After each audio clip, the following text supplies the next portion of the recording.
Kita semua tentu punya preferensi atau zona nyamannya masing-masing. Kayak contoh punya genre video game favorit yang sering kita mainin.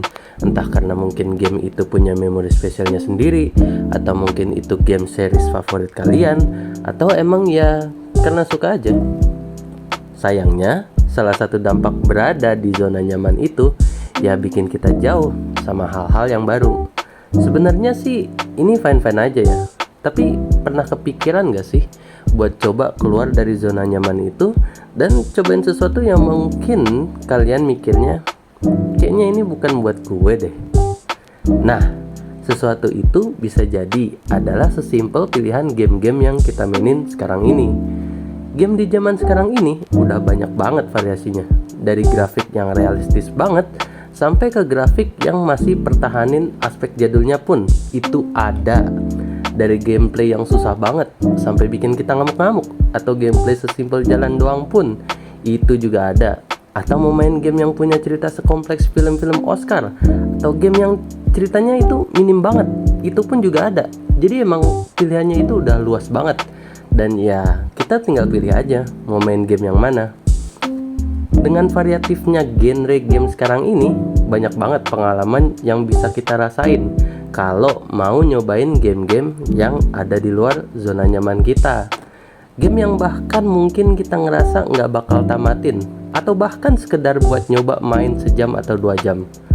Memang sih buat awal-awal mungkin bakal ngerasa kayak susah, adaptasinya sulit, nggak nyaman, kayak pengen udahan aja gitu dan balik lagi ke game genre favorit kalian. Tapi gue jamin kalau udah ketemu momen kliknya, kalian pasti bakal balik lagi ke game itu. Entah karena kalian udah paham gameplaynya, atau karena storynya yang engaging banget, atau bahkan ada alasan-alasan lainnya. Ya gak ada salahnya buat nyoba suatu hal yang baru.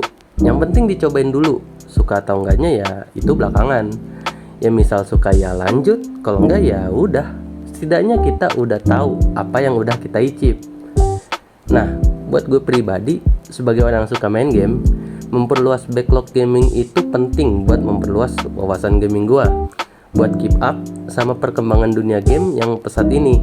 Untuk membuat opini gue valid dalam topik diskusi video game, tentu gue juga harus punya wawasan gaming yang luas. Salah satu cara selain bertukar opini, ya itu memperluas katalog gaming gue, yang tentunya bisa kalian follow up terus di konten Overcome 100 game kita. Ya, jadi intinya jangan takut lah buat nyobain game baru, karena setiap game itu punya pengalaman dan memori uniknya sendiri. Kayak entah itu pas lu dibantai abis-abisan sama Radan, atau pas lu nge-clutch di Valo, atau pas lu bisa dapat Savage di Mobile Legends, atau ya sekedar menikmati pemandangan luas di game-game open world. Setiap game itu punya charmnya sendiri, dan dengan memperluas zona nyaman kita, tentunya kita jadi akan jauh lebih dewasa. Gimana? Dare to take the challenge?